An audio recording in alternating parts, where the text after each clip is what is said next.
Welcome, Yvonne. Thank you for joining us today. Thank you for having me, Phil. Allow me to introduce you. Yvonne Kason is a retired family physician and transpersonal MD psychotherapist. Her medical specialty was the research and counseling of patients who had diverse types of spiritually transformative experiences, or STEs, an industry term that she herself coined. She was the first Canadian medical doctor to specialize her practice on near-death experiences and other STEs.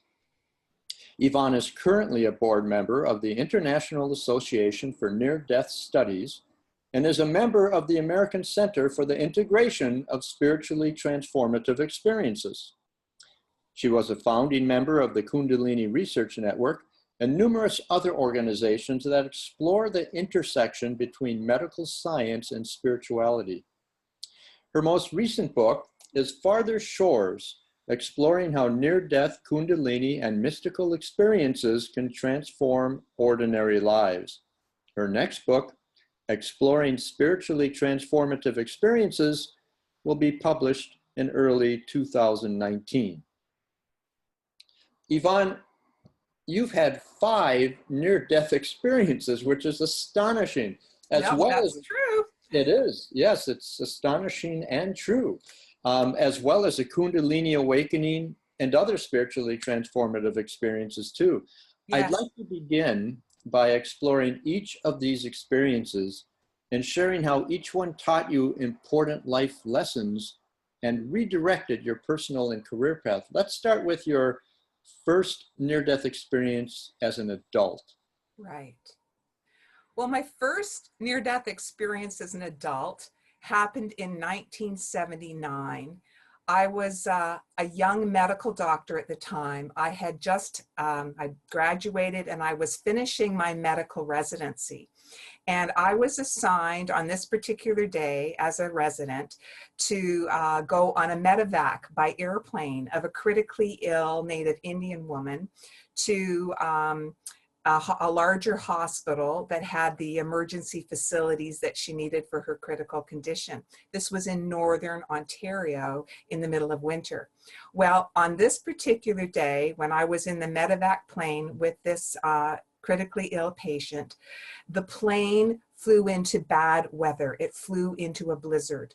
It was a small twin-engine airplane called a Piper Aztec, and one air filter froze over. They didn't inquire afterwards, so they found out why the engine stopped. But basically, one engine stopped, and then the second engine stopped, and the plane crashed. And my first reaction in the plane, as I saw that both propellers had stopped and that through terrible air turbulence, the plane was falling down to the ground, my first reaction was intense fear and panic. And from my heart came like a reflex prayer, God, help, I'm going to die. Just the thought, God, help, I'm going to die. And it was at that instant that my near-death experience began, before the plane had even crashed. What happened was, all of a sudden, this force field of peace descended upon me. And it felt like it was pushing away all of my fear. And I suddenly felt calm and still. And I heard a voice in my mind say, be still and know that I am God. I am with you now and always. I was still awake. The plane hadn't crashed yet, but these words penetrated my soul with peace, and I felt we were safe, whether we would live or die. Anyway, the plane then, heroically, the pilot managed to do sort of a semi-guided crash landing onto the surface of a semi-frozen lake. And the plane came down and skidded across the ice. And at first it looked like we were going to be safe, but we were skidding right to the edge of open water. And the plane miraculously came to a stop right at the edge of the ice. But as soon as it stopped, the weight of the plane settled and it broke the ice and the plane started sinking very rapidly. So I had to get out of this plane really quickly. I was still in this state of peace, but I knew I had to get out of the plane. I managed to eventually get out the front door, tried to get the patient out of the plane too, but was unsuccessful. The plane nosedived and went down into deep water. And I found myself there in open water in the middle of winter, wearing heavy winter parka and winter boots, looking around in this blizzard, sub-zero weather. And the ice was a distance away from me. To the left and to the right was a big stretch of open water with a strong current towards the closest shore, which was an island. And the spot that we crashed, I later found out, was called Devil's Gap on Lake of the Woods by Kenora. And it's called Devil's Gap because the current is so strong there that it's treacherous in winter and summer, and the ice never freezes over in the winter. So the pilot started shouting, "Try to get on the ice, try to get on the ice." But the voice in my head said, "Swim to shore." But I'd never had this type of experience before with an inner voice. And so I mentally argued with this voice. I thought, no, I went to lifeguarding training when I was younger. And in the case of a boating accident, they say, never try swimming to shore. You'll drown if you do. So I listened to the pilot instead of the inner voice. And I tried to climb on the ice. But the ice was too thin. It couldn't support my weight. And the voice repeated, "Swim to shore." But again, I struggled and struggled trying to get on the ice. A third time, the voice repeated, "Swim to shore." And this time, I surrendered to it and I started swimming to shore. Now, it was a really long and a really difficult swim. Some people say it's a miracle that I physically was able to swim that long distance in cold water, wearing the heavy winter clothes that I was wearing. I went under several times in the process of trying to swim to shore. Somewhere in the process of swimming to shore is when my near-death experience deepened. All of a sudden, I heard a whooshing noise, whoosh, and it was as if I, or my point of perception, had suddenly raised out of my body. And I was no longer in my physical body that was swimming to shore, but it looked like I was watching my body from maybe 20, 30 feet above my body. But it was not that straightforward because it was a part of me was still in my body. The best I can compare that to is sort of like a split screen TV where you have the main image on the big screen. So the main image, most of my perception was up out of my body, but like the tiny little image in the corner of the screen, a tiny little piece of my consciousness was still in the body that was still struggling to swim to shore. So really it was like my consciousness was two places at once, but most of my consciousness was out of my body. And then I raised even further and I went into this realm of light. And it was a space that the closest I've found that resembles this place is the very, very tops of clouds. If you're flying up in an airplane, just before the plane breaks through the top of clouds into the sunlight above the clouds, there's this time where it's bright and sparkly and white in the top of clouds. And that's really what it felt like, that sort of translucent luminescence, soft diffused white light. And in this space of light, the most profound feeling of unconditional love swept through me. It was the most beautiful, the most perfect, complete love I had ever felt. And although I didn't hear words or anybody explaining, I just knew somehow, I just knew to my soul that I was experiencing, glimpsing, feeling the love of the higher power, that this was the love of the higher power that was permeating my soul.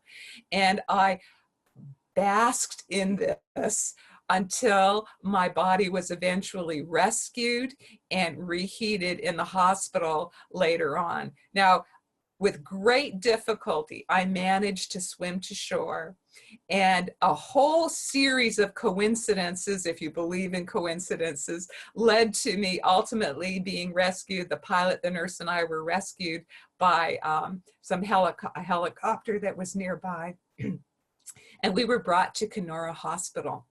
And I remember watching from above as my near frozen and unconscious body was placed on a stretcher and wheeled into the emergency room department of the hospital after it was taken out of the helicopter. And I watched from above as the nurses were trying to take my temperature. And they had just put one of those loose weave cotton blankets on top of my frozen body. And they were using a standard thermometer to try and take my body temperature. And so the nurse was puzzled because she was not able to get a temperature reading on her thermometer. And the reason was that I was so cold, I was so hypothermic that my body temperature was below the bottom reading of her thermometer. Anyway, all of a sudden I heard a voice say, "Boy, could I use a hot bath." And I was surprised to realize those words had come out of my physical body. I mean, I hadn't thought of saying that, but somehow those words came out of my physical body. And then the nurses looked at each other and said, "Hey, maybe that would help them. Let's wheel them down to the physiotherapy department and put them in the hot whirlpool baths." So they did. And it turned out that that was exactly what we needed and what I needed in order to survive this near freezing incident. And when they put me in the hot whirlpool bath and my body reheated is when I finally felt my consciousness re-enter my body. And what I felt like was, whoosh, it's like I imagine what a genie would feel like being sucked back into a bottle. I was suddenly from this big expansive place high above, sucked down into the small confines of my physical body. And then I knew I was back. I remember rubbering my arms and my legs in the frozen water. They were frozen, but I was in the hot water. And I was saying, I'm back, I'm gonna live, I'm gonna live.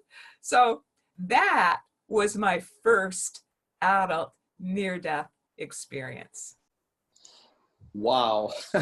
Just wow. I can't even begin to imagine going through such an intense experience. That's just incredible. Now, Well, it was a really intense experience, but it was beautiful and it had really powerful after effects on me. Like for the first several weeks after after this experience, it was like I was love intoxicated. I was just so full of love. It's like I brought some of that love back with me.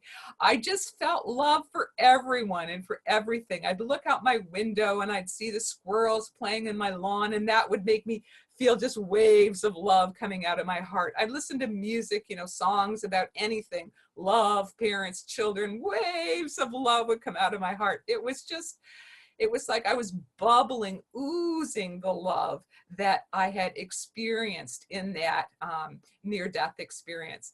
I also was able to heal my relationship with my father. I'd been fighting with him for several years, but somehow in the love that stayed with me after that near-death experience, it didn't matter. We were able to resolve our differences and make amends with each other, and we ended up having a good relationship until he died about 7 years later. It was profoundly transformative and very positive. But another thing happened shortly after it that confused me a little bit, because a few weeks after this experience, and by the way, when it happened, I had no idea it was a near-death experience. I had no word to label this experience, and I was searching for a word to label this experience. But a few weeks later, when I was driving to visit a friend, I had my first, what I now realize, my first psychic experience, my first clairvoyant experience, because I was driving to visit my friend. I was stopped at a red light in my car, and all of a sudden in my mind's eye, I got a clear visual image of my friend's brain covered in pus. And as a medical doctor, to me, the symbol was clear. This was a symbol for meningitis. And sure enough, later that day, my friend was diagnosed with meningitis. So now I'd had this unusual experience in the plane crash that was leaving me filled with love and bliss afterwards, had also made me absolutely certain that, you know, the soul lives on after death, and that God wasn't a man up on a throne with a long beard, but that God was more like a force underlying the universe and a force of love.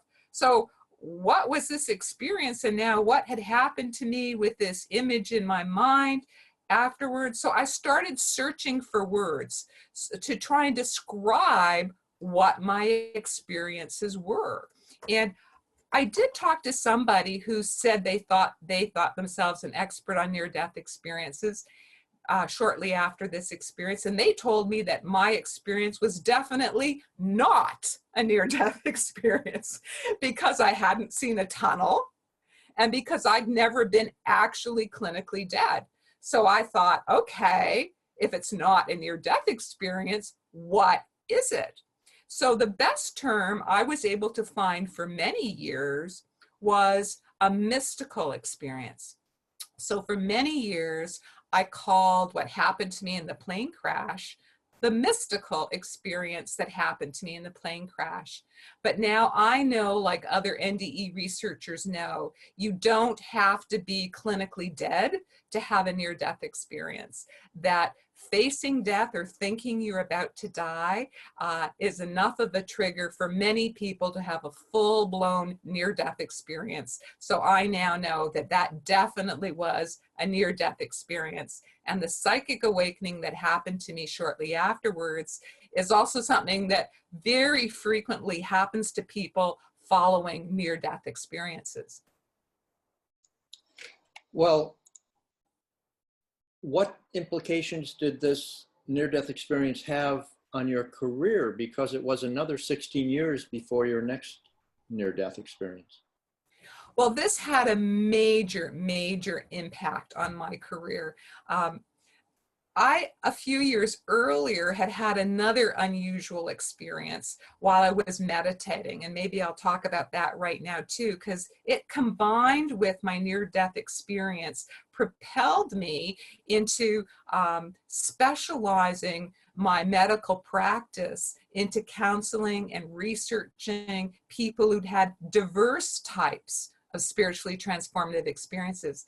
And that experience what happened in 1976 when I was in my last year of medical school. And I'd been meditating with a group, and I had an experience while I was meditating where all of a sudden I heard a roaring noise, like a roar of a waterfalls.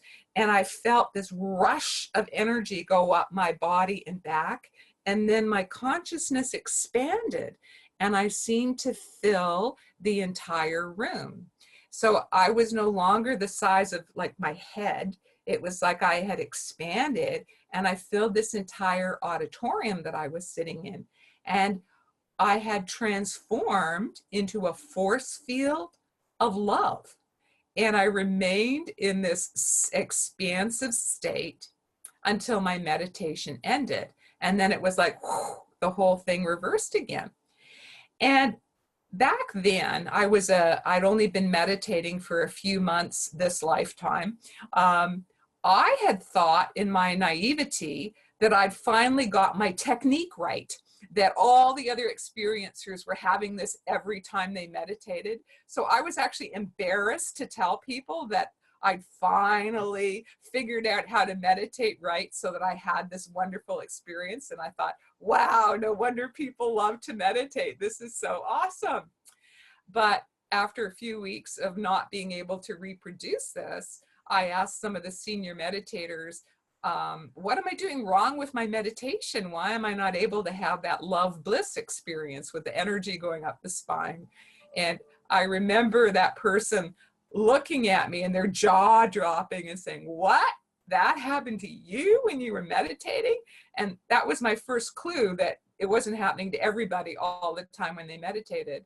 And he sort of scratched his chin and said, well, you know, I really don't know what to say, Yvonne. It sounds a bit like a Kundalini awakening, but oh, that's not possible. You know, that only happens to very advanced meditators after you've been meditating for years and years and years. So I don't know what happened to you.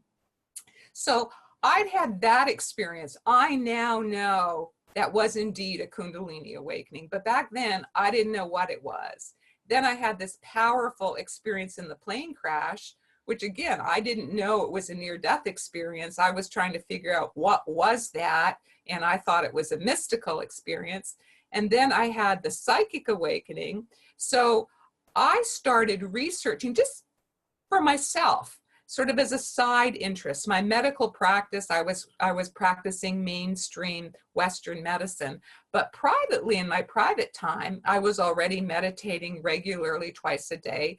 But I went on like a spiritual quest, trying to understand various types of spiritual experiences. What's been written about it in yoga, in Christianity, in Judaism, in Kabbalah, in all different traditions. What's been written about spiritual experiences? And so this was a private quest for many years, and it was separate from my medical work.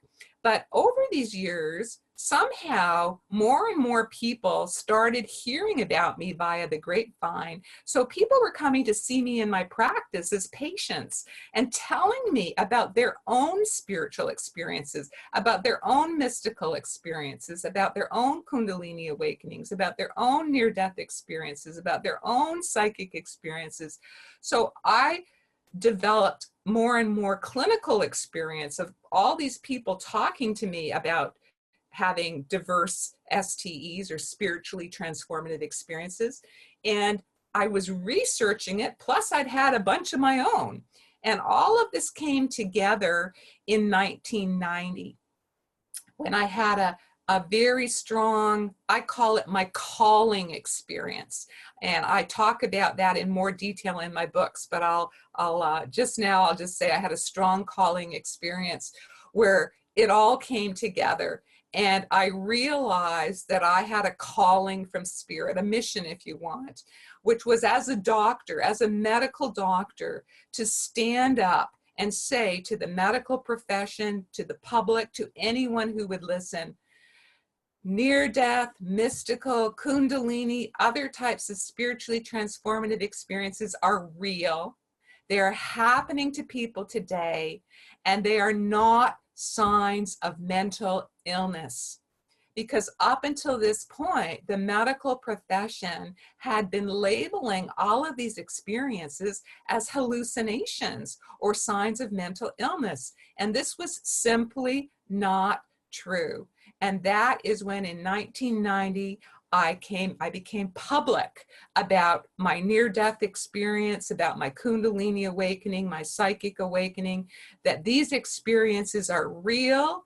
I've had them. They're happening to people today, and they're not a sign of mental illness. Wow. What an incredible story you have. And then you had another plane-related near-death experience in 1995. How did that unfold? Well, that's right. So I wrote my first book on spiritually transformative experiences. It came out in '94. And in 1995, I was actually, had been in Edmonton giving a talk and promoting my book. And I was flying back to Toronto that day on a large Air Canada jet. And once again, this time in a large commercial airline, we flew into bad weather in winter. We have a lot of bad weather in the winter in Canada. And the plane was being buffeted really badly by this ice storm, and ice was forming on the wings. And then when the plane was coming down finally to touch down at Toronto International Airport, and we were almost going to hit the runway, I could see it ahead of us, the lights of the runway, looking out my window, all of a sudden, the pilot slammed the flaps back and raced the engines, and he was trying to abort the landing and get the plane to take off again. Now, the plane had slowed down a lot and was real heavy because there was lots of ice formed on the wings, was shaking horribly with air turbulence, engines were screaming. He was not able, it seemed, to be able to abort the landing. I later found out that the pilot had seen coyotes on our runway, and we would have crashed into coyotes and had a crash landing, which is why he had to abort the landing right before we landed. And everyone in the plane just went into a panic immediately. Oh my God, I'm going to die. And people were crying and screaming. Some people were starting to throw up from the turbulence. And I remember immediately the thought came into my mind, oh, I was meant to survive that other plane crash so that I would do my work and that I would write my book, but I'm going to die today in this plane crash. And I had learned by this point that if you're going to die, the best way to die is to die consciously, to go into meditation, go as high as you can, go straight to the light, do not stop anywhere in between. So I immediately went into meditation. I prayed to God to look after my young son, and I immediately went into my near-death experience because I thought I was going to die. And my near-death experience started instantly. I suddenly found myself out of body, and I was traveling upwards, I guess through what people call the tunnel. To me, I experienced it like a dark expanse of space. So I was traveling upward, higher, higher, higher, higher, higher, higher. But this time I was consciously pushing to go higher. I was pushing with my consciousness to go deeper and deeper and deeper. I was striving to get back to the white light where I had gone to in my first near-death experience, adult near-death experience. And then I had a life review, something I had not had previously. And it seemed as if I was skipping through time, like a stone skipping across the surface of the water, and that I would touch down and I would be at another point in time. It was as if my whole consciousness was back in time, and I was experiencing it as if I was there now myself. And the three places that I touched down in my life review that I re-experienced in their fullness were three of the peak spiritual experiences that I had had in my life. So I re-experienced being in the white light after the plane crash in my 1979 NDE. It was like I was there again, re-experiencing it like I was there again. Then I went into my powerful calling mystical experience that I had in 1990. It was like I was having the experience again as if I traveled back in time. And then I went to another powerful mystical experience I'd had in my meditation back in about 1994. And again, it was like I was there in time, in that circumstance, having the experience again. And then the life review stopped, and I found myself in this expanse of darkness moving upwards, upwards, upwards again. This time the color changed to a deep royal blue. So it was a royal blue all around me. I was continuing to move up towards the light, and then all of a sudden, my passage was blocked by a being of light in front of me, obstructing my progress forwards. And this being of light was translucent and bluish. It was like a translucent royal blue, the same sort of royal blue as the space around me was at that time. And this being of light had this most unique form. The closest I've ever seen to it is you see some statues of the dancing Shiva, because it seemed to have 4 arms that were being held in very distinct postures. And also the one leg was held up sort of like in a dancing posture. But this being of light also was half male and half female. On one side it was male, on the other side it was female. And it exuded an aura of love, serenity, peace, and it telepathically communicated to me, it is not your time. And boom, just like that, just instantly, I found myself back in the airplane, back in my body, and the plane was still shaking with horrible turbulence. The pilot was still trying to get it to ascend. And at that instant, it's as if my third eye was wide open. I could see like etheric hands of light holding the plane as it was shaking. And I knew we were going to be okay. And finally, the pilot did manage to take us up and around. And then he informed us that there had been coyotes on the runway, and he had to abort the landing. And so he finally circled around the airport and then finally successfully landed at a later time. Now, I was in a most extraordinary state of consciousness after this near-death experience. It felt as if I didn't have a skin. It felt as if there was no boundary between me and the world around me. So in this extraordinary state, I navigated getting off the plane, getting my luggage from the luggage pickup, going home. And then I went to bed that night and had a very deep, sound sleep. And the next morning, when I woke up, I found myself in a unitive state of consciousness. I felt I was home. It felt like where the top of my head used to be, there was no skull anymore, and I was directly connected to this vast ocean of consciousness that I call God. And in this state of communion,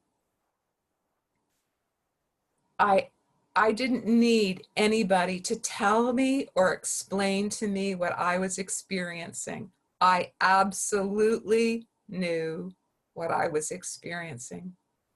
And while in this state of union, I was also completely aware that every sentient being is as directly connected as I was. All of us were like a million legs on a millipede. We're all connected in the same way.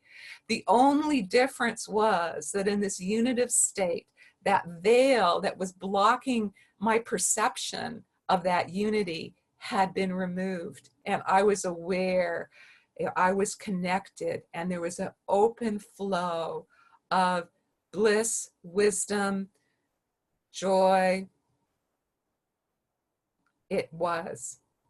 And I didn't tell anybody. I didn't tell anybody this for years. And I'm only now talking about it because I feel now as a senior, it's time to share what I've learned and share what I've experienced for the next generation moving forward, that it is absolutely possible. Unitive consciousness is possible for ordinary people like you and me. It's not just for Jesus and the great saints. They said it's possible for every one of us. It is possible. This state of unitive consciousness lasted for about 2 months, and those were the most wonderful 2 months of my life. But there's this saying in yoga, before enlightenment, chopping wood and hauling water. After enlightenment, chopping wood and hauling water. And that's exactly what it was like. I just led my life as normal. I went to my office, I did my chores, I paid my bills, but all the time I was in this profound unitive state of consciousness. And now the psychotherapy work I was able to do with my patients while I was in that state was phenomenal. They would walk into my room and my office, and before they even said anything, it's like I had this incredible open circuit intuition. I would know what the issues were that they were dealing with, and I would also know how I could best help them. And this was profound. But I found as time went on, my consciousness started contracting, and I would have to meditate with my concentration here in my third eye and focus, and then whoo, I would pop back into that unitive state. But as time went on, I look at it as my karma caught up with me, I guess, is that it became more and more difficult difficult for me to get back into that unitive state. And then finally, at the end of 2 months, I was no longer able to get myself back into that state of communion. And I have been striving to get into that state of communion again ever since. Wow. And did this experience, beyond what you already described, redirect you in some way or impart further lessons you feel you needed to learn in order to fulfill your mission? Yes, absolutely. This experience changed me profoundly. After my first adult near-death experience, I went on this quest learning and studied from different teachers and studying from different traditions. And then after my calling experience, I was very much committed to service, serving others, serving others, serving others, helping others was really my passion. After this 1995 near-death experience and the 2 months of communion I had afterwards, a big shift happened in me from outer goals in my life to the inner goal in my life.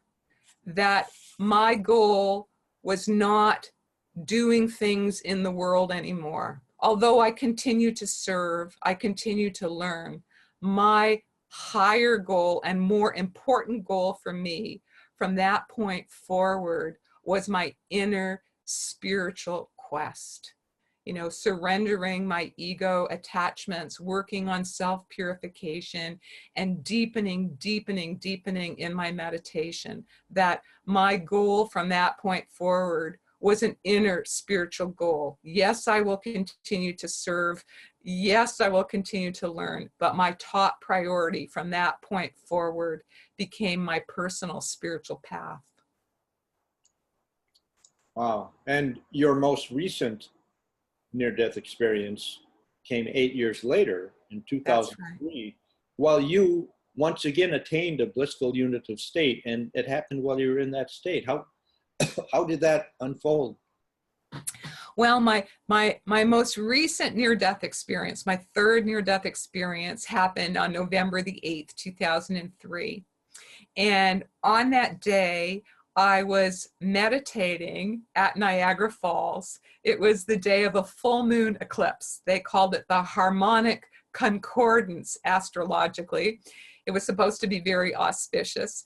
And I love to meditate at Niagara Falls because I find the roar of the waterfalls, it sounds like the Om vibration, and I tend to go very deep very quickly if I meditate there at the tunnels underneath the falls or at the base of the falls. So that evening I was meditating at the base of the falls and had a very, very, very deep meditation experience. And in that experience, for the first time since my 1995 near-death experience in communion, I felt like I re-entered that state of communion. And I remember feeling and thinking, I'm home. Oh, I found my way back home. And I didn't know how long it would last because the last time it had only lasted for 2 months. But I knew that if I'd ever found my way back home once, that I'd be able to find my way back home again. So I felt tremendous joy that yes, it was possible to find my way back home again. And in that state, I also had a mystical vision that I saw a being of light. And this was one of my gurus. This was Mahavatar Babaji in his light body. And I heard him telepathically say, "Welcome home." And I felt such joy. Little did I know that 2 hours later, I was going to die and have what now is a near-death experience because I came back, but I died. It makes me wonder if the 2 hours of communion I had before I died was actually my deathbed experience. This is the phenomenon that many people have shortly before they die, where it seems like the veils are thin between this side and the other side. And frequently people will be speaking to deceased loved ones or a saint or an angel on the other side shortly before they die.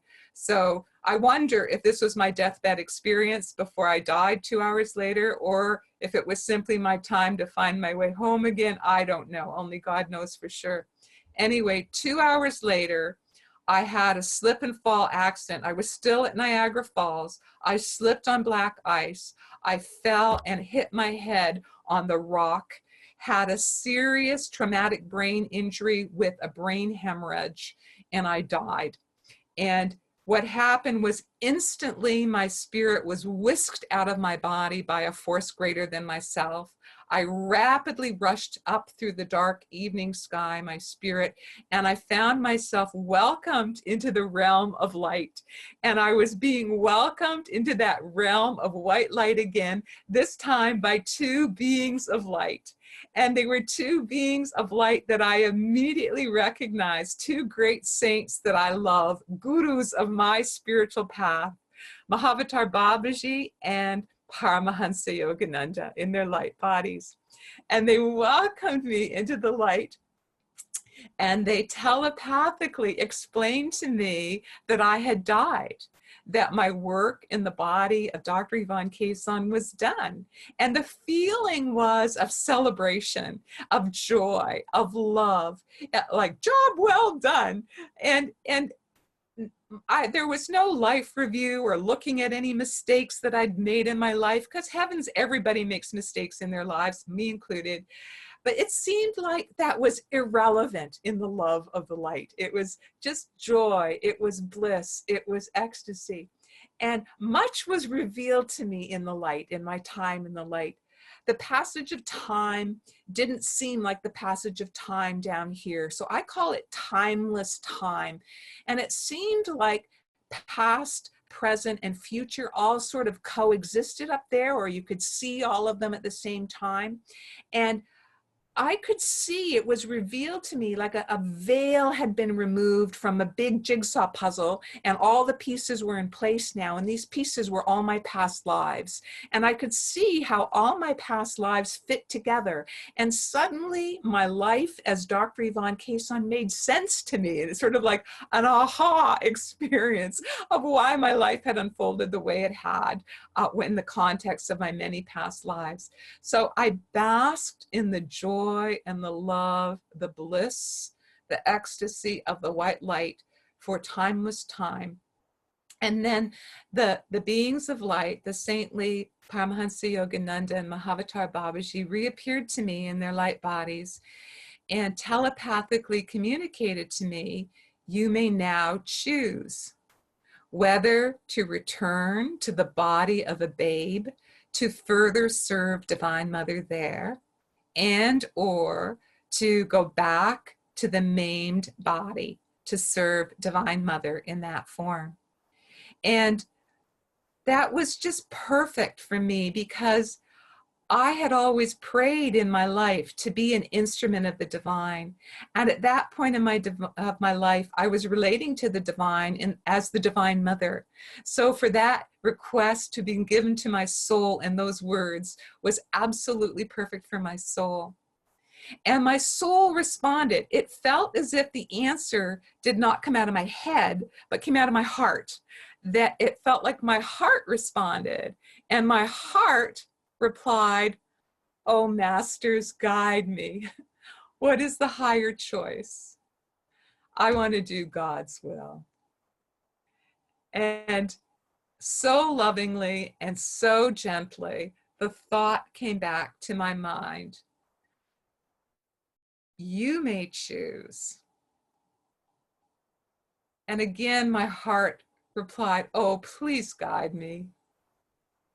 And then so sweetly, the thought returned to me. It will be more difficult, but to go back. And immediately, my heart responded, I accept. and faster than the speed of thought, faster than my heart, soul could utter, I accept. Between the thought I and the thought accept is when I, with a gasp of air, I woke up in my previously dead body, and it felt like waking up in an ice cube.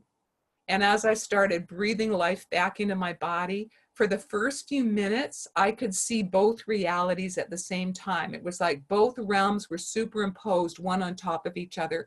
I could see this worldly realm where I was laying on the ground with a splitting headache, trying to breathe life back into my body. And I could also see the realm of light with my masters. They seemed that they welcomed me into the light when I died, but they also ushered me back into my body when I was to come back into my physical form. But then the realm of light faded from view until there was just a little dot still of that connection to the light. And I found myself back here in this physical form, but with a serious traumatic brain injury. But, and this is a big but, you had a phenomenal healing experience from this traumatic brain injury that gives me chills every time I hear it. Got to share that story. Okay. Well, let me just say that after this traumatic brain injury, I was completely disabled. I was unable to practice medicine anymore. I was unable to counsel patients. I was unable to write books anymore. I was unable to give talks anymore. I was unable even to volunteer in my son's school. I was so challenged with the physical difficulties I had following this traumatic brain injury. So I tried vigorously for years and years and years through neurorehabilitation, all sorts of treatments, traditional medical as well as, alternative, all sorts of things to try and get better. But it became clear to me with time that for whatever reason in the divine plan, I was now disabled. And I came to terms with that. I accepted it. And I thought, well, maybe in the divine plan, the way that I'm going to serve from this point forward is with my prayer and my meditation, that I will silently pray and meditate for others.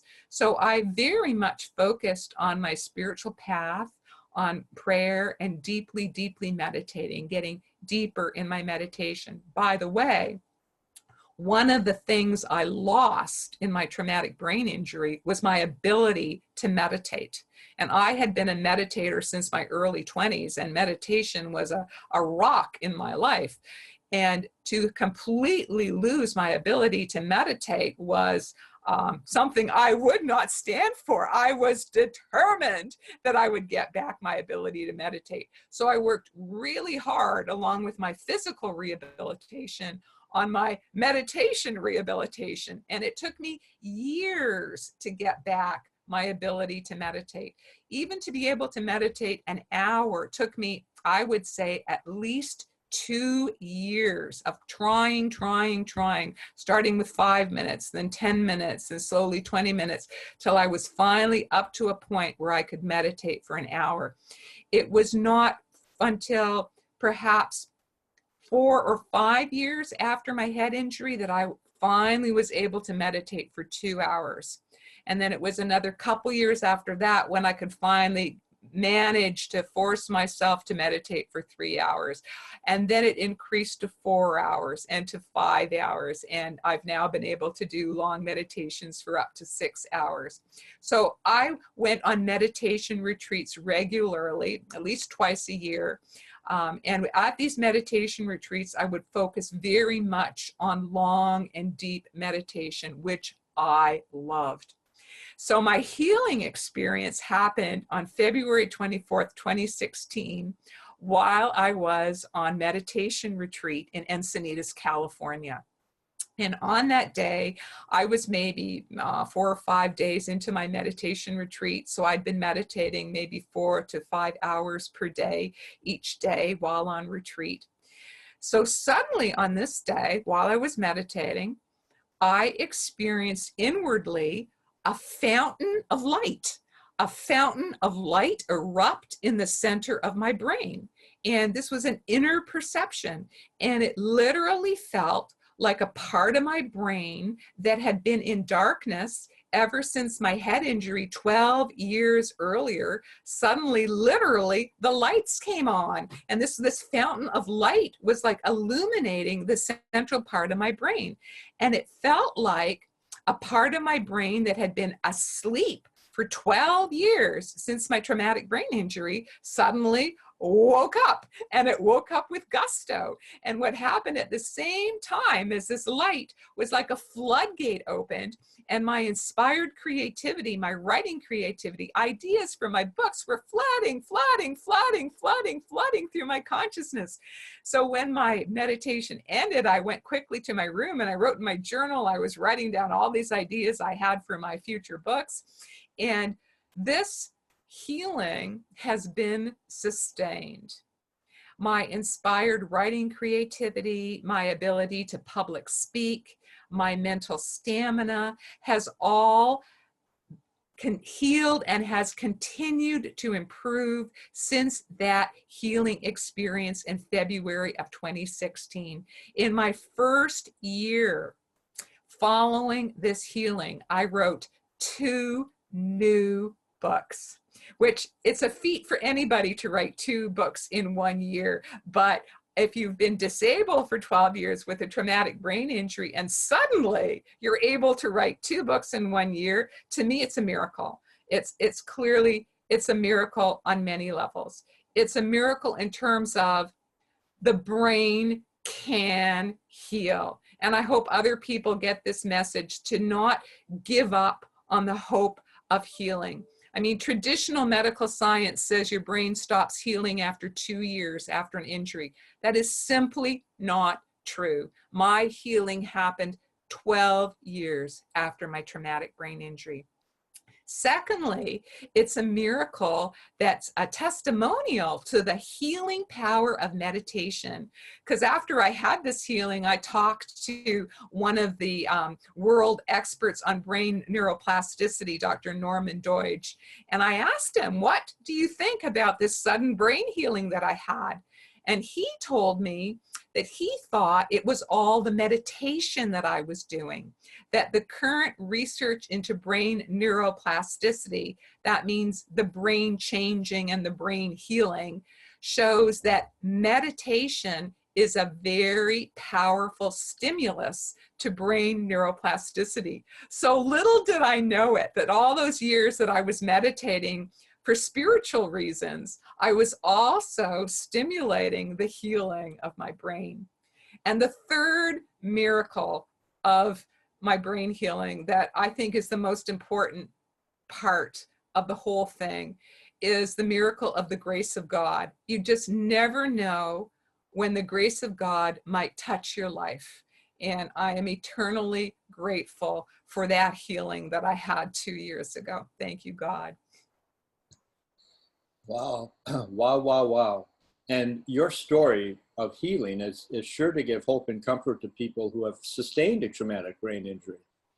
And other sorts of injuries too. I mean, other things can heal, other injuries, not just traumatic brain injury. You never know when spirit might touch your life. Never give up hope in healing. That's my message from that experience. Never give up hope. Miracles do happen. That's a wonderful and very important message. Thank you for sharing that. And so we've gone through the 3 near-death experiences you've experienced as an adult. How are all these NDEs different or similar to each other? And I wanted to ask, when did you realize you also had 2 near-death experiences as a child? Yeah. Well, let me start with the 2 near-death experiences I had as a child. So since my healing experience and with my new books, I've now once again become involved with the International Association of Near-Death Studies. I'm actually on their board of directors now. And I've also joined ASSIST, which is the American Center for the Integration of Spiritually Transformative Experiences. And so I've been dialoguing with other researchers, with other experiencers. And as I was at these conferences in the last couple of years, it was niggling in my brain, like a little thing was niggling in my brain, two experiences that I'd had as a child. And then again, when I was meditating down in Encinitas, they kept on niggling in my brain. And so I thought, why is spirit constantly putting these two childhood experiences in my brain? Should I maybe, as an NDE researcher, look at them objectively, see how many criteria they have? They might be near-death experiences too. And then sure enough, when I analyzed them with NDE criteria, I realized, oh my goodness, these two experiences I had as a child were also near-death experiences. I had never framed them as near-death experiences, and I'll tell you the experiences in a minute, because as a kid, I just thought it was an experience. It was part of my what happened to me as a kid. I didn't think of it as paranormal or unusual. I had nothing to compare it to.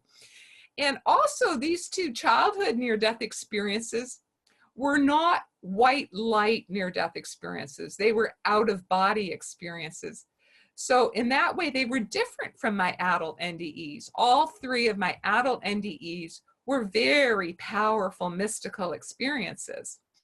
So for many years, I didn't associate the out-of-body experiences I had as a child with these powerful mystical experiences. Now I realize they're part of the spectrum of near-death experiences. Some people with near-death experiences only have the out-of-body component, and other people with near-death experience start with the out-of-body component and then move on to also have a mystical experience. That is called a deeper near-death experience. My first near-death experience as a child happened when I was 5 years old. I was traveling with my parents in Europe that summer, and we were standing at a train station waiting for a train to come in. And as a 5-year-old, this was new and exciting for me. So I was sort of looking around at the train station, what there was to see. And I noticed that some employee of the train station had jumped off one of the platforms, had jumped down onto the railway tracks, and then had climbed up on the next platform. And as a little kid, I thought, oh, that looks like fun. I want to do that too. So I immediately leaned forward to jump onto the railway tracks, and I was going to climb up, I thought, on the platform on the other side. But just as I was leaning forward, it felt like time stopped. And all of a sudden, I was out of body. And it was like my consciousness time still continued, but it was like my life was a movie and it had frozen in time at a particular place on the screen. And I could see now that I was out of body and above, that I was jumping directly in front of a rapidly oncoming train. I could see that a train was coming into the station, and I was about to be hit by a train. And I remember feeling completely peaceful, completely calm, unafraid, but an awareness, oh, I'm about to be hit by a train. And then all of a sudden, out of nowhere, a hand came from behind me from the platform. The movie of my life started again, and I was pulled back out of the path of the oncoming train and back onto the platform. And then immediately, of course, my parents started scolding me, and the train whizzed by in front of me, and I was sort of stunned. But I didn't realize for many years that this was a near-death experience. But what I do clearly recall, in addition to the time standing still, being out of body, the feeling of tremendous peace and calm, and the very, very clear memory for the experience, these are all symptoms of NDEs, was that it had a transformational impact on me, another symptom of an NDE when I was a kid. And what this experience did to me as a child is I became absolutely convinced after this experience that I could fly. So that's how I, as a child, understood the experience, that it was the first time I had flown. That was my understanding of what had happened when I was out of body. So much so that I remember when I started kindergarten a month or so after this near-miss accident, I told one of my new friends in kindergarten that I could fly. And this friend laughed at me and said, no, there's no way you can fly. And I said, sure I can. I'll show it to you. I'll prove it to you. And I remember coming home with this friend after kindergarten one day and climbing up on the fence in front of my house and jumping off with my arms outstretched to show him that I could fly. And of course I couldn't, and I tumbled down on the ground. And I remember how I felt when I fell to the ground is I was confused. I was puzzled. Like I clearly remembered what to me as a 5-year-old was flying. And I now realize that absolute conviction that I could fly was how I, as a 5-year-old, interpreted the out-of-body experience I had with that near-death experience when I was 5 years old. My next childhood near-death experience happened when I was 11. And again, I did not realize this was a near-death experience until really the last couple of years. But what happened when I was 11 years old was that I was in a very serious car accident with the rest of my family. My dad had been driving all of us in a station wagon on the highway, and we'd had a flat, and the car went over a steep embankment at the side of the road, and it somersaulted a couple times before it came to a stop. And in the process of the accident, this was before the days of seatbelts. So I was sitting in the back second row of the car, and there was luggage in the station wagon rear. I'd been thrown out of the back seat in with the luggage in the back of the station wagon, and the car got squished as it turned over. So when people came to rescue us and pull people out of the station wagon, I was missed. I was hidden in the luggage in the back of the station wagon. I had sustained a head injury and I had lost consciousness. I was unconscious. And I've always remembered floating above the accident scene. So I was out of body and I was above the accident scene, and I was looking down and I could see my father. They had pulled him out of the car and put him on the side of the road, and he had blood all dripping down his face from his injuries.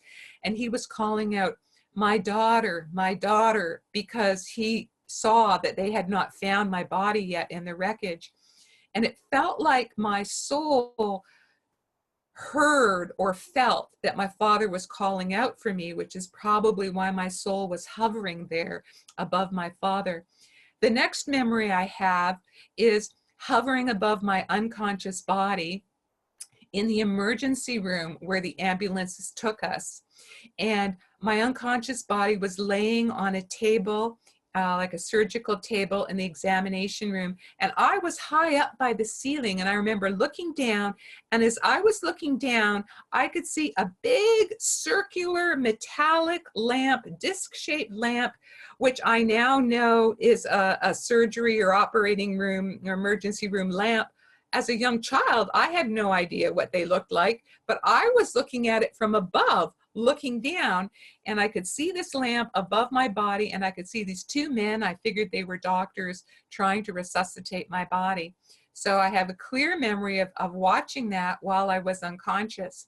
And then my next memory is I have a very, very clear memory of when suddenly I was back and I woke up. My period of being unconscious ended, and I woke up in my body. And I remember finding myself in a bed, in a children's ward in the hospital, and I had to pee really bad. So I disconnected myself from all the things that I was connected to. I climbed over the side of the bed, and barefoot I started paddling my way down the hall, trying to find the closest washroom. And then a nurse appeared out of nowhere, rushing down to me. Oh, you shouldn't be out of bed, scolding me. So that was my second childhood near-death experience. Now, this near-death experience transformed me too, but in a different way from my first one. This one, I remember very clearly for almost a year afterwards, I could see ghosts. And I remember as a child, I thought my house was haunted. And I was afraid to sleep in my own bedroom because I was seeing these wraith-like spirits in my room at night. And I insisted on sleeping in the same bedroom with my younger brother and sister. I felt safer when I was in the same room with other people. And I now realize many, many years later that seeing ghosts, it only lasted for about a year, and then that psychic propensity went away. That happens frequently to people after near-death experiences, that they're more open to psychic phenomenon afterwards. So it again is corroborating that that too was a near-death experience when I was 11 years old. So I wonder now if somehow having had 2 near-death experiences as a child somehow predisposed me in my 20s to have a Kundalini Awakening and then a mystical near-death experience. Did these 2 childhood NDEs predispose me to having 3 more as an adult, 5 over the course of my lifetime? I really don't know for sure. Or did I come in this lifetime with a propensity for these experiences based on my meditation and spiritual efforts in a past life? That is also a possibility. You know, if I saw spirits in my bedroom at 11, I would have been more than a little freaked out too. I was terrified as a kid. So you had 2 siblings, and did you share this out-of-body experience with your family? I don't think so, because I didn't think either of them were anything paranormal. You know, as a kid, I did not have anything to judge whether this is something usual or something unusual. It was simply what I experienced. And I mean, the ghosts, I talked to my parents about that because I was scared, but they just dismissed it, that I was imagining it. And I think they probably thought I was maybe upset after the car accident or something like that, and they dismissed it as stress. But I remember it very clearly, and I was very frightened until I stopped seeing them. I would remember that clearly too. Well, Yvonne, what led you to coin the phrase spiritually transformative experiences, or STEs, and what are the different types of STEs? Okay. Well, I first coined the phrase spiritually transformative experiences back in 1994 in my earlier book called A Farther Shore. And I write about them in my more recent books, Farther Shores, which came out in 2000 and 2008. And in my new book that's coming out in 2019, Exploring Spiritually Transformative Experiences, I elaborate on spiritually transformative experiences. Anyway, why I coined it was when I started researching spiritual and paranormal experiences, and I started counseling patients who'd had these diverse types of experiences, I found as I was traveling to conferences and speaking with professional groups that these experiences were all being looked at individually. So there'd be one group over here that was researching and looking at near-death experiences. There'd be another group over here that was researching and looking at psychic phenomenon. There'd be another group over here that was researching and looking at Kundalini experiences. But when I was looking at the spectrum of experiences, and particularly because I was experiencing all of them myself, I felt that there was a connection between these types of experiences, that they weren't separate things, that we needed to look at them together, that they were all somehow connected to this phenomenon of spiritual transformation of consciousness that they talk about in the yogic and the Buddhist traditions. And in fact, they talk about it in the mystical traditions of all the faiths, using different words and vocabulary. I was very influenced because back in the 70s, I met Gopi Krishna, and I traveled to India and I met him, and he wrote about Kundalini, and he thought that all of the experiences, mystical experiences, psychic phenomenon, near-death experiences, inspired creativity, were all related to the Kundalini awakening and the spiritual transformation of the brain. And more recently, I was influenced deeply by the writings of Paramahansa Yogananda on the yogic tradition. So in the yogic model, it's understood that all of these types of phenomenon can occur as part of our spiritual unfoldment. So I thought it was important to have a way of bringing these experiences together and looking at them all together as part of the spiritual transformation process. And so that's why I coined the phrase spiritually transformative experiences, because I think they're all different ways that the evolving consciousness of the brain can manifest parts of its potential for a more expanded range of consciousness. Very interesting. Well, what is your bottom line after 40 years of STE research? What have you learned and what remains a mystery? Okay. Well, my bottom line after having experienced multiple types of spiritually transformative experiences. By the way, let me say how I categorize spiritually transformative experiences. I categorize them into 5 main groups. So one would be mystical experiences, or what are called samadhis in yoga. The second group, and there are many types of mystical experiences, and I describe the various types in my books. Then there are the psychic experiences, or what are called siddhis in the yogic tradition. And there are many types of psychic phenomena that people can have. A third, I call it the spiritual energy or Kundalini awakening. And they may coexist. People may have a spiritual energy Kundalini awakening and at the same time have mystical experiences and at the same time have psychic experiences, but they can also happen independently. The fourth type is what I would call inspired creativity and genius. And then the fifth type is the near-death experience and other types of death-related STEs. And this would be things like deathbed experiences, death watch experiences, or shared death experiences, and after-death communications. So there's a whole bunch of STEs that happen around the time of death. So those are the ways that I categorize spiritually transformative experiences. And I basically see this as my bottom line about spiritually transformative experiences. Number one, they are real. Number two, they can happen to anybody. They don't just happen to advanced saints, mystics, and adepts who've meditated for 50 years in the Himalayas. They can happen to average people like you and me. And they are not a sign of mental illness. We really have to stop harming people and doing a disservice by mislabeling spiritually transformative experiences as hallucinations or signs of mental illness. So that's a big reason why I'm writing my books and giving talks, is to educate people. These are real peak experiences. They are not mental illness.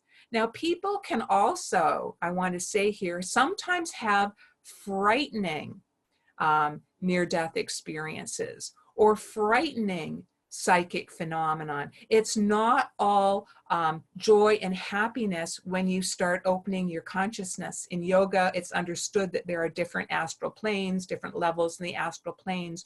You can open yourself to the higher astral planes and have heavenly bliss experiences or more neutral experiences on our planes. But sometimes people are accessing some of those lower astral planes. They can have quite frightening experiences, but that also does not mean they're crazy. That this is all part of our expanding awareness of the nature of consciousness, the nature of the universe. The yogis have talked about it for thousands of years. It's time that Western medicine and psychology be aware of the range of spiritually transformative experiences. So that's my one bottom line as a medical doctor. as a human being, as a spiritual being, my bottom line from having had so many STEs and 5 near-death experiences is absolutely that God is real. The higher power is real. Whether people believe in it or not is irrelevant. What name they happen to call the higher power is irrelevant.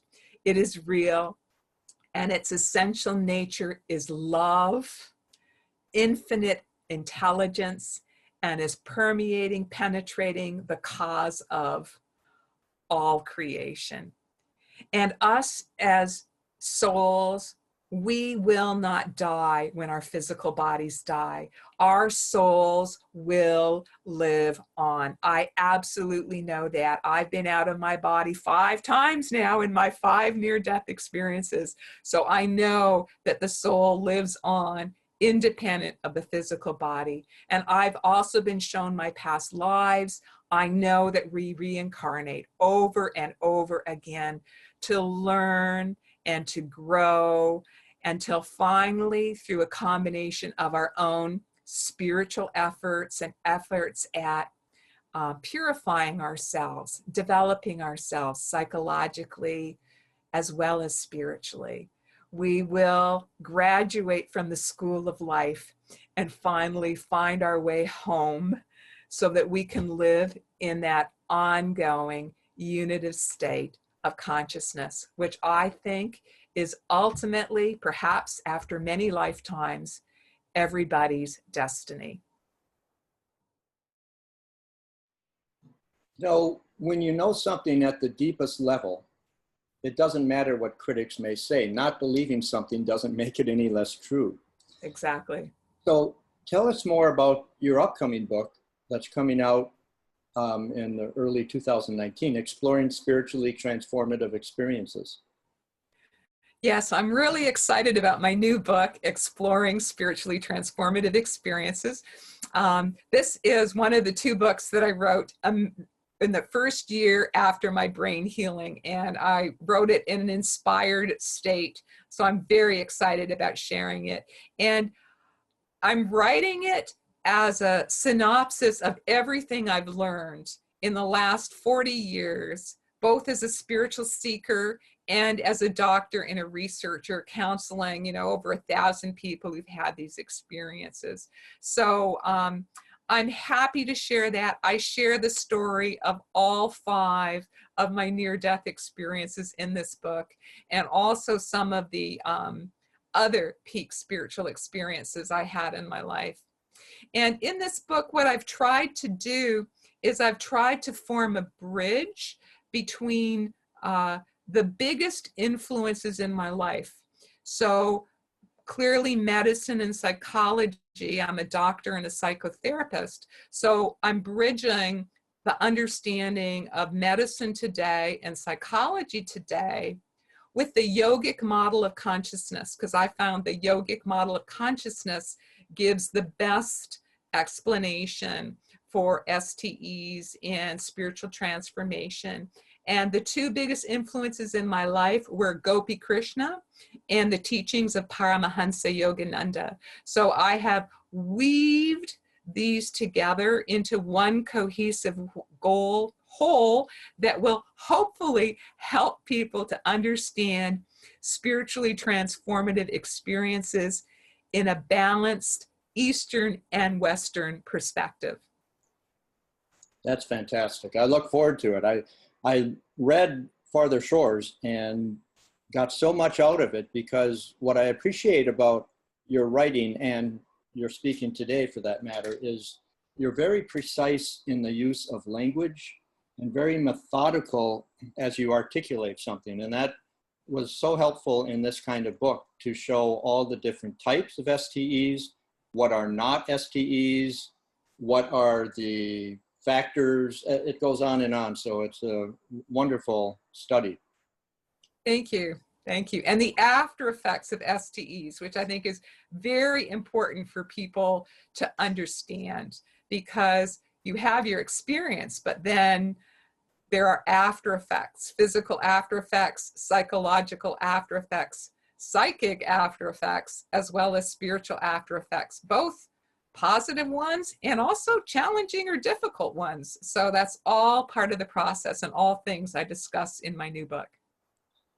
Great. Now, how would you advise somebody who wants to have an STE without having to be a near-death experience? Can you safely stimulate a spiritually transformative experience? Well, the good news is yes, that you can absolutely make yourself open or receptive to spiritual experiences. And in yoga, there's a very simple guideline. It's called the 8 limbs of yoga. So it's the spiritual do's and don'ts, the yamas and niyamas, and then meditation. Meditation is the key. So putting it in Western language, it's self-development and moral refinement. So striving to live a good moral life according to the universal spiritual principles, do not lie, do not steal, etc. And then striving to be more loving, more giving, more kind, more compassionate, more forgiving, honest, truthful. So striving to develop all those attributes within yourself, doing your psychological work, whatever psychological issues that you have, go see a psychotherapist if you need to. Absolutely embrace that inner healing work so that you're psychologically clear. But above all, meditate and pray. Deepen spiritually. Find the path, the spiritual path that resonates with your heart and soul, and then embrace it. Follow the spiritual tenets and meditate every day. And meditation is really the key. Meditation, along with this balanced spiritual as well as physical and psychological lifestyle, meditation will make your consciousness open to STEs, to spiritual experiences. And I have seen from my work with STE experiencers, the most common stimulus that people recognized for them having a powerful mystical experience or Kundalini awakening was by far meditation. Meditation is the strongest stimulus for an STE. What is next for Yvonne? Do you feel your life's mission is still unfolding? I certainly do. I think I was sent back in order to serve. And one of the, I was told that I was being sent back to serve. And it's clear that I'm going to be serving through my writing and through my talks. And I've already written one more book, which I plan to publish hopefully a year or so after exploring spiritually transformative experiences. And then I already have in my mind 2 more books that I plan to write. So there's much more writing ahead for Dr. Yvonne Kason. And I'm currently on the board of directors of the International Association of Near-Death Studies. So I'm also going to be serving there, helping to spread awareness around the world about near-death experiences so people will stop feeling isolated and confused when they have one of these experiences. Thank you, Yvonne, for sharing your wisdom and many, many experiences with us today. What a fascinating life you've led. I can't complain. Thank you so much. You're welcome. Thank you for having me, Phil. Bye-bye. Bye now.